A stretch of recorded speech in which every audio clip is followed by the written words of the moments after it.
Powerful guys right here, man. They really kind of opened my eyes to a lot of different things, and I want to let them know, man. I like these guys. I'm not gonna flex with you. You know what I mean? Hopefully they can inspire somebody else. You know, within the, you know. Yeah. I need to be on our team. We appreciate that. You already on the team, man. We're all black. I'm Joe Collins, South Central Los Angeles native, 13-year U.S. Navy veteran, running for Congress in California's 43rd District against Maxine Waters.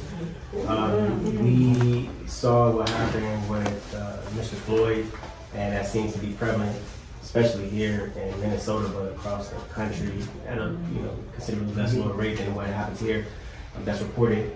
And after we got all the facts about what happened, I called my campaign team, my boy right here, Robert Foster, who stepped out of my campaign team as well as campaign manager, and I said, hey, we got to go to Minneapolis and show our support from the West Coast.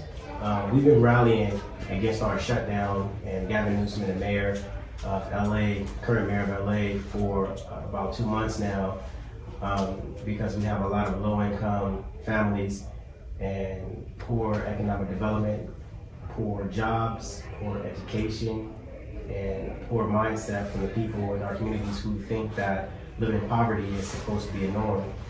And so we've been rallying to get our state back open or get more funding to the people who live in our communities. I've given away thousands of dollars from my campaign already to churches. I just did a $20,000 pledge to churches in my community. We give money to nonprofit organizations that take to the community. We give, I buy all the food trucks in the community, and we give free food out to everybody. Free supplies, cleaning, hygiene, whatever we can to be able to help. But when we saw what happened, we got our tickets the next day. And put them in situations where they put a strain on their family. We leave in the morning, and it's 12 o'clock at nighttime, and they're like, all right, let's do it. But we came out here to show our support. We even extended our trip another day so we can be able to do something tomorrow. Because tearing down the city is one thing, but even when I heard the president say, when looters loot, we're gonna shoot, or some dumb stuff that he said like that, which I kind of got pissed off until I actually went down to your city and saw who was looting. And that's not us, or that's not anybody in your community. I see the BMWs and the vans pull up organized, and they're stealing your stuff. So the president ain't shooting us. You know what I'm saying? He's shooting whoever these guys come in with the mask, writing A's, and F the police and all this stuff. My biggest thing, especially running against Maxine Waters, I'm sorry to take so much time, and I'll take a stance to run against any career politician, is because after a while you become complacent with not having to do anything for the people in our communities. And when this becomes a norm, it becomes a problem, right? And I understand that a lot of people, blame the police for what happened. But from a deeper perspective, I don't blame the police for what happened, because the police are only doing what their job is, and that's law enforcement. But we have to look at a deeper picture. Who are writing the laws? How long has these laws been in place? I mean, we have the crack law, we have the 94, 93 crime bill, we have the war on drugs, we have the child support laws, we have all these laws that were put in place to separate the black man from the home and impoverish our cities and kill our people. And so, if I am going to be the person blamed, I'm going to be the person to blame that institution. But I can't blame the institution without becoming a part of the solution, right? So that's why I decided to take a stand and run for Congress, because somebody has to replace these laws. The definition of insanity is doing the same thing over and over and over again, expecting a different result. So if we can continue to elect the same people in office, knowing that they've done nothing to repeal these laws that are used to attack our people, we still subjecting ourselves to the same treatment regardless of who in office, whether it's Barack Obama or whether it's Donald Trump. You know what I'm saying? Because if these people actually gave a damn about us, they will remove these laws that target us. And that's how I feel. So we need to get our young people taking leadership roles in our community, taking these political positions, regardless if they want to get involved in politics or not, so we can rewrite our history, rewrite our laws, so we can stand on equal footing. Civil rights was good, but we should have been fighting for human rights. That's right, man. Let me say this to you. That, first of all, I'm honored for this reason. Many of the people I started with are dead and gone, and did not live to see a generation who was willing to follow in our footsteps. Never take for granted when you talk to the elders who survived. Nothing was done. I'm going to start with giving you an example before I give you anything else. If I cry, don't pay attention to that. I'm from a little town called Paris, Missouri. My grandfather was a farmer and a sharecropper. I was born on his kitchen table. Because as black people, we couldn't go in town and cross the track and go to the hospital. The nearest hospital for us to go to was 170 miles away. My mother lost a lot of her family trying to get to that hospital. And she lost my 3 first sisters and brothers because not able to get to the hospital. I grew up where you couldn't go inside any places. Grocery stores, clothing stores, any places. The movie show, swimming pool, the park, or the library. You could not go to any public schools, whites only. At 9 years old, I had a problem. I'm uptown, it's 110, 115, and I'm passing a water sink. And I said, Mom, I need a drink of water, I'm hot. I didn't know then, but it was the turning point in my life. I said, but Mom, I'm thirsty. Son, that's for white only. You can't have that water. I don't know where it came from, but holding her hand, I looked up. I said, Mom, when I get big, I'm gonna drink that water. I meant that in my heart. When I became a cub, I was playing baseball with little black kids. Most of them were my cousins. We became the first best team of kids in the whole area of all the surrounding towns. The white people decided, let's match our best kids team to them. We broke out on a 12-point lead. The game is over when you shut them down. The white adults got up, pushed the bullpen over, came out with axe handles and bats because they thought they might lose, and began to beat the black children. As we ran from the state fairground, we got to the covered bridge and they had put a pickup truck and blocked the bridge. You had to choose to take the whooping or get in that water with them black moccasins and try to get across that Missouri Salt River. Many of us took the river. My uncles played baseball in the Negro League, so my number one love was to play baseball. I never played another game of baseball after that happened. When my mother came to Minnesota, we thought we were going to a better life. Where Glenwood Avenue is, black people live south of that avenue down to Bassett Creek. They were not allowed to cross Ocean Highway. The first blacks that crossed Ocean Highway were in public housing. They put a park in the middle called Sumner Field. Blacks had to live on the east side, whites live on the west side, no mixing. The street now is called the Nicollet Mall. Back then it was Nicollet Avenue. When you went in the stores, they all had a soda fountain. We served no colors, whites only. This Minnesota was Mississippi, up north. I began to battle at 12. I sat down in the diner and asked for some water. So they gave me a little pointed Dixie cup because they wouldn't let us drink out of the glasses. We had watched it on black and white TV. We spinning on the stools and we watching they won't come in because we in here and we enjoying it. And I'm beginning to cut my teeth. But at 16, I was downtown at the Opportunity Parade and a 14-year-old black child got pushed off the curb. And as she turned to get back up on the curb, the police started beating her with batons. You would notice about me, but I grew up in the Golden Gloves. I won 7 Gold Gloves. I could not help myself. I crossed the street, weaved through the band, and I beat the shit out of him. Because everybody knew me from in the paper boxing, all the brothers joined in. We had the first rebellion here. The first rebellion was caused by teenagers in North Minneapolis. For the first time in our history, a mayor came to our community. City council came to our community. We demanded all kinds of things, and one of the things we demanded was a building of our own, where we could have peace, where we could be together. And my best friend, Clarence Benford, named it the way to a new day, the way to an opportunity. We vowed, all of us, an oath to fight police brutality for the rest of our life. Even though we're gonna do civil rights and human rights, we're gonna fight police brutality. I'm standing before you to tell you, out of 54 years, I won 98 to 99% of all my lawsuits. I lost all fights against the police for 54 years in this racist state. That's impossible for the police to win every single case for 54 years. Right. I bring this up to say to you, as a generation in the street, you have made a historical victory that will go down in history because you're the first generation has caused a white cop to be fired for black people. It has never before happened in 54 years. You're the first generation that caused a white cop to to be charged with a crime. It has never happened before. For generations, you have no idea about the milestone. I told Marcus to his face. We were talking one day in the gym. I said, Marcus, do you realize the history y'all made when you stood in front of that precinct in North Minneapolis on Plymouth Avenue? He said, no. I said, you made history because for the first time in this city, black people took the fort. That's the fort. That's the new Calvary. They took the fort. Your generation is ready. The only thing you need to do is hear us when we do talk to you. And if we ain't talking about telling you to stand up, move forward, don't back up, then don't talk to us. Because the price we paid is too much. On my first march at 16, the woman in front of me was 63 years old. That boy took an Army military gun with a steel butt on the bottom. He hit her so hard in the middle of her forehead, her body weight knocked us both down. But while I was down there under her body, I heard the drum. When I saw her again, she had a metal helmet for the rest of her life. I've got so many memories of our suffering and our pain. Clearly, let me tell you something.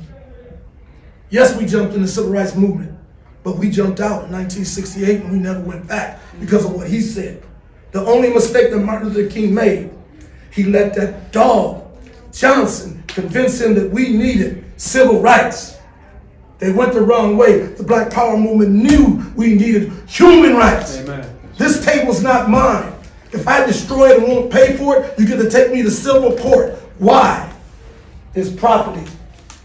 When he made that decision, he sent you back to property. You're a human. Only fight as a human being. And never call yourself activist. What are you acting up for? You're freedom fighters. You're fighting for freedom. Make sure they know you know who got your freedom. Because when you don't bring it up, they get a pass. I ain't no activist. I'm a freedom fighter. I'm a live and die a freedom fighter. We need freedom, justice, and opportunity as a people. So as you go forward, here's the difference. Black Power wanted us to have the right to vote. We did too, but we wanted to run for office. Civil rights wanted us to go to all the schools. We wanted our own and we wanted them better. Right. We didn't want no neighborhood. We wanted the black community. We didn't just want businesses. We wanted to own them. We wanted our own bank. So we were dangerous because we believed in black power, empowering our people. If your agenda is not empowering your people, sister, you're not doing anything because everybody else around you is in power. You still the only people in America in a neighborhood. Still ain't even got a community. And your resources, they don't belong to you. We take all of our resources and give them to white people. Come on. I say in a lot of my speeches, and I mean this, some of y'all heard me say it, the hate in this generation is slowing us down. You hate nobody like you hate yourself. And I say to black men, if you don't mend the bond with black women, we can't fight. We can't fight without our sisters to the left and the right of us. If you hate her, then you hate our children, then we have no future. And I say to the black men in the room, of any room I go, don't be confused that I'm just blowing smoke. You hold sisters too high of a measuring stick. Here's what you do to them all over America. She's too old, she's too young, she's too fat, she's too skinny, she's too light, she's too dark, she's not me, she's pigeon-toed, she's slew-footed, she's buck-toothed, she talk back, she too loud, she ghetto. You can't find nothing about her you like and love. But you come to all black function with a 475-pound white girl, wooden leg, glass eye, talking about you in love. In the hate, so you can bond and go forward. We never did nothing without sisters. I just told her today the impact Willa Mae Dixon had on my life, on my mentor Fannie Lou Hamer had on my life. Understand who got your back. That's right. Who got your back through slavery, through lynching, through the fields, through the struggle. Who had your back? The first thing you need to do is you're going to be in this struggle as men, never say niggas, never say bitch, never say hoe. Never. You talking about the womb that life itself came through. That's right. Come on. The womb that life itself came through. Our beloved Jesus came through what womb? Mary. Preacher man? Mary. When you understand we the first man and she's the first woman, have more respect. This woman gave birth to even him. He came from us. We didn't come from him. Ain't no two white people can make a black baby. Amen. We can make a white baby, call an albino, two of them will make a Caucasian. Don't get it twisted. Heal the love so you can do the fight shoulder to shoulder the way you're supposed to. If you don't like a sister, keep it to yourself and show her love. You don't like a sister, keep it to yourself and show respect. If we move without our sisters, we lose. Because we were with our sisters in our ear, we couldn't back down. We went forward in this town and fought every single year for everything you see here. When you see the Twin City bus, you were not allowed to ride and drive that bus because it doesn't make any difference what color the driver is. I met 8 times. On a given day, teenagers. We stepped in the street. The first bus that's coming by, we taking it. We took that bus that day, but we had the decency to knock on the window. We don't want to hurt you, driver, but you're going to have to get off the bus. We're about to trash it. We trashed that bus in the middle of the street. At 3 o'clock, black people could drive the bus in this damn town. When they built 94 freeway, they were coming through the black community. We stopped it in Camden. How many blacks you got working on this project? None. When you gonna get them? We already done. Within telling this, what time you get in the mud? We get in the mud at 6. Tell them we in the mud at 4. Anybody get on a tractor or a truck, we whooping their ass. 4 police departments came to get me out of that mud. When it was over, we had a $25 million contract for black people. Every struggle must yield something to you. Every struggle must yield something to your people. That's how you know what your agenda has to be. Put your 10 points in front of you. When you finish them, put 10 more. Now here's why we couldn't win here. First of all, we had a secret grand jury. I couldn't tell you who one of them was to this day. The secret grand jury always went in some room at some time, somewhere, without telling anybody, and always came back not guilty. Secondly, we never had a county attorney that would vote for us in any kind of way. And thirdly, we didn't know at the time we were part of the 3 worst states towards blacks in the entire country. We did not know that white people's average income is $62,000 to $73,000, and the average black income is $27,000 and less. We did not know. We did not know where we were when we were fighting, that we were worse than Mississippi. But I learned later, because of the Black Power movement, everything is south after Canada. Now here's what else I want to say to you. When you're done, the real battle is to make sure they change the charges. They change the charges. This is too low. When they're done, you make sure that you get your people to the polls. It's time for Mike Freeman to go home. Get the hell out of here. It's time for him to go home. When that man, some of you that live here saw me on TV when that white man took that SUV and lined it up and hit our people on that bus stop. So many of them trapped up under the bus. They did not take him out and give him a breathalyzer. They didn't mark the chop. They didn't take his truck. They made sure he had a ride home. Come on. Your boy Freeman said, Spike, I made sure he's not going to be charged because he's in his 80s. He's going to go home. He shouldn't have to go to prison. I'm going to do that personally. So when people saw me on TV, yes, I was outraged. I was angry. How dare you? I'd already told this sucker Bill Cosby went to jail. Stop it. Stop it.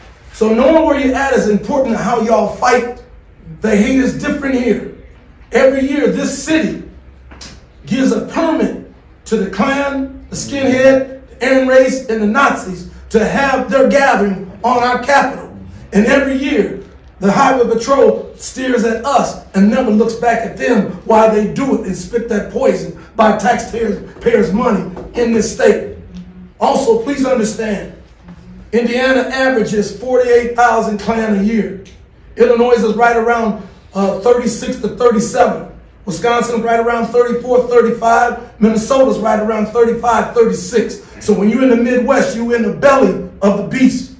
When you go to Mankato, 70 miles south, that is the city in this state where they attempted to hang 400 Native Americans on one day. Men, women, and children, no crime committed. It was President Lincoln who said, go to the Capitol steps, count the steps, that's how many you can hang in this city. When you understand that, secretly in this city, downtown Minneapolis, between 3 and 4 in the morning, they would hang Indian women upside down naked. We don't know who to this day was hanging those Native American women. To this day, we don't know who it is doing the roadkill as they walk from the reservation to stores all these years. It don't even make the nightly news. It's just roadkill. I know where we at. When you need to talk to elders, you come to us and you talk to us so you know this beast and you know how to come at this beast, because you'll give up the first time he does something to you. I'm a man that survived being shot at 9 times. One time point blank. On that day I shot 4 people. Point blank. Now I'm going to tell you why I'm going to tell you the story. Watch this. Clarence Benford, Bubby Russell. I see the Ford coming. I see it as a Confederate license plate. I'm watching him because he's slowing down. The minute he pulls up to me, here, nigga, I got something for you. And he lets go. I had on a waist-length trench coat. The power spin me around, but I had enough about me to rip my gun off as I was spinning. When I came out of it, I hit the one in the back seat who hit me. I knocked him over on that one, and I hit him and tore out this part of his shoulder. I turned over here, and I tore out this boy's shoulder blade. I tore out the driver's shoulder. He began to run. Benford takes the .357 Magnum, blows the trunk over the car. Bubby knocks out both tires on this side. He's running on sparks and rims. Now here's why I'm telling you the story. I put my guns up because I'm going to go to jail and they're going to have to release me for self-defense. I waited all that day. I waited all that night. I waited all that week. I waited all that month. It's 2020 from 1968. Ain't no white folks come to get me. Who does that tell you that was? That's them people. Who cleaned that up? Them other people. How did they disappear? Where did they go? I'm saying that to say to you how serious they are. Yeah. You hear me? How serious they are. And when you ain't that serious, don't do this. He ain't got no room to let the slave go. He ain't got no room and he ain't got no need for you if you ain't gonna be the slave. Be as serious as he is. Donald Trump ain't the first to spit what he's spitting. They're all spitting it. And they coming. Are our young people ready to protect our women and children? They coming. You brothers get in shape. Leave the dope alone, leave the alcohol alone, leave the cigarettes alone. Learn how to survive. They coming. They've got so many organizations that have been in the woods since the 60s with these military things with their wives and kids ready for you. That's right. I had so many guns pulled on me any and every way. Hell, I had to fight in the damn courthouse. Physical. Do y'all understand what I'm saying to you? Yes, sir.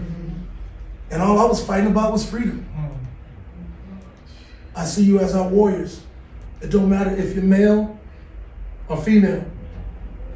Now I'm gonna tell you why.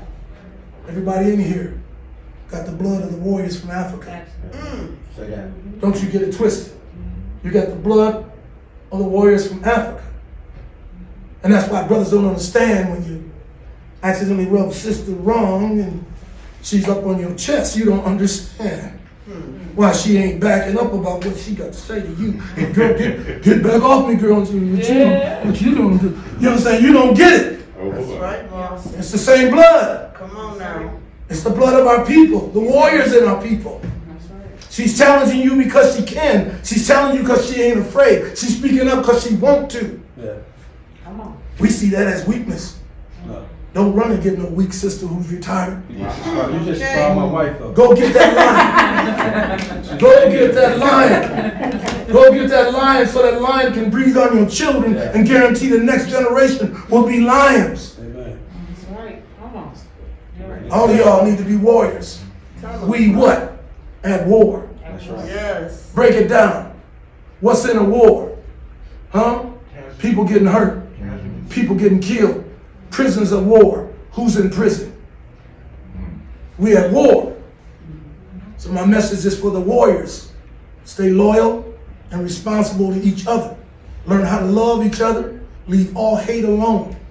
If you see a white person and he's in the mix and he's with you, that's your brother. If he ain't in the mix and he ain't with you, don't worry about it. Because when we did the Black Patrol, and I'm going to close with this. Minnesota has the ability to control everything that went in and out of this state back then. So the world thought it was a liberal state. When Martin Luther King died, I got a book and I might even do it as a movie, depending on who comes to me first.